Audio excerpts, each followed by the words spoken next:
So you or someone you know recently lost a job. Let's just acknowledge right out of the gate that this is an incredibly tough spot to be in. But it is also a vital transitional period that you can absolutely manage. This explainer is your comprehensive survival guide.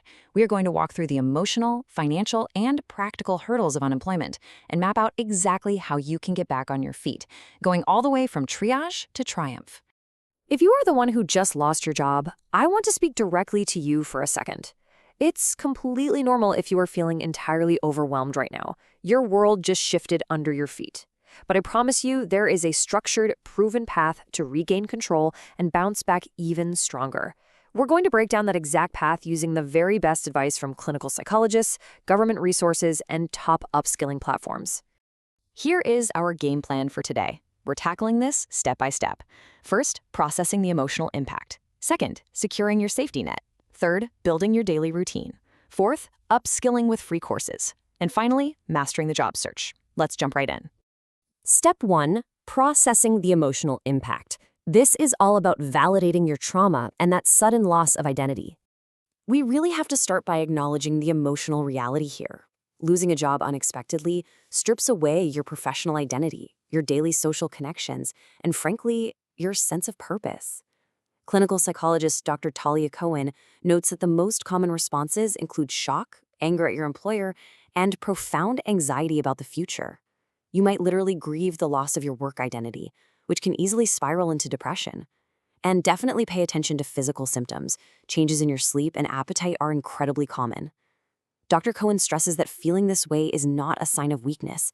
It's a completely normal reaction to a traumatic event. So before you do anything else, you have to allow yourself to feel these emotions without any judgment. Job loss is a major life event. Trying to shove these heavy feelings down or forcing yourself to just move on immediately, that's only going to delay your recovery. Give yourself the grace to actually process this. Once we've validated the emotional toll, we move to step 2, securing your safety net. We're talking immediate financial stabilization. To tackle that immediate money anxiety, we have to look at stabilization. There are federal resources available through US Gov right now that can bridge the gap for you. If you need food assistance, look into SNAP or WIC. For housing, there's rental assistance. There are even specific programs designed to keep your phone, internet, and energy bills paid. And for health insurance, you've got options like Medicaid, the ACA Marketplace, or COBRA. I really want to destigmatize government help for a second. These programs exist precisely for this moment. Think of them as strategic, temporary tools for your transition. Absolutely nothing to be ashamed of. Alongside those resources, you need to create a realistic budget based on your savings, any unemployment benefits, and your newly reduced expenses. I know avoiding the numbers feels safer right now, but having a clear, factual picture of your finances is actually way less anxiety-provoking. Getting it all down on paper is the fastest way to replace that financial panic with a real sense of control. All right, let's move to step 3, building your daily routine. This is how you reclaim control and fight off isolation. Without an office-forcing structure on your day, building your own personal routine is absolutely essential for your mental health. Here are 4 steps to make that happen. First, set regular wake-up and bedtime schedules. Good sleep is critical for emotional regulation.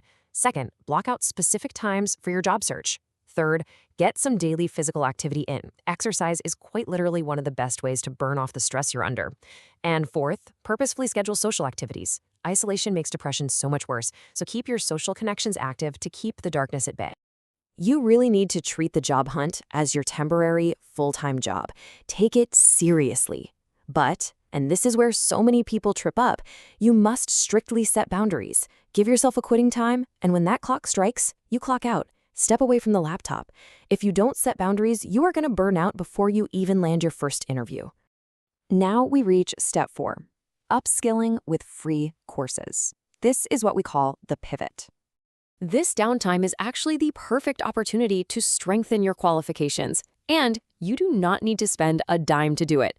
Check this out. Over 500. That's how many free certificate courses are available right now on platforms like Simplilearn. That is just massive. You have hundreds of ways to completely reinvent your resume right from your living room. We are talking about highly in-demand skills here. Entirely free courses like Generative AI for Beginners, Business Analytics with Excel, and AWS Cloud Practitioner Essential. You could even dive into GitHub Copilot Fundamentals or Digital Marketing 101. Mastering even just one of these in-demand tech tools is going to drastically boost your marketability. And honestly, it's going to do wonders for your self-confidence too. Because upskilling isn't just about padding your resume.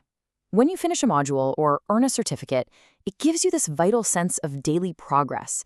It shifts your mindset from "I'm unemployed" to "I am actively upskilling." It restores your sense of agency during a time when things can feel pretty powerless.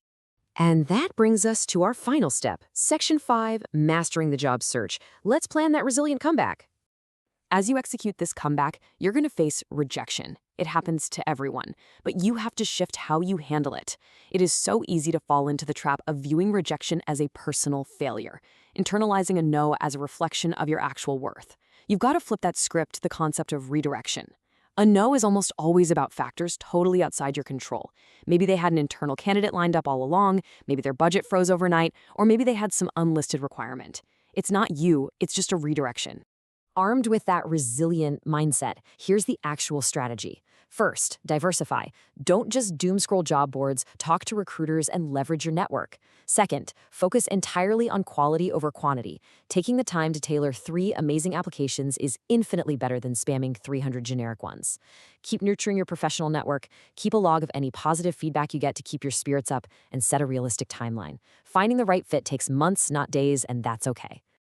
Finally, as you transition into your next role, I want you to start building long-term career resilience so a layoff never catches you off guard again. Start thinking about multiple income streams or freelance skills. Continuously nurture those professional networks before you need them. Once you're re-employed, make rebuilding your financial emergency reserve a top priority.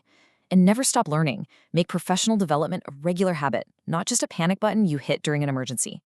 I want to anchor everything we've talked about today with this powerful reminder from Dr. Talia Cohen. Job loss is a common experience that doesn't reflect your worth or capabilities. Read that again. Really let it sink in. Your worth is not determined by a corporate restructuring. You are fully capable of navigating this transition. So, I'm leaving you with one question to kickstart this next chapter.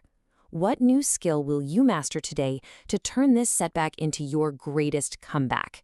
You have the tools, you have the roadmap, and you've got the resilience. Thank you so much for joining me on this explainer. Now get out there and take that first proactive step.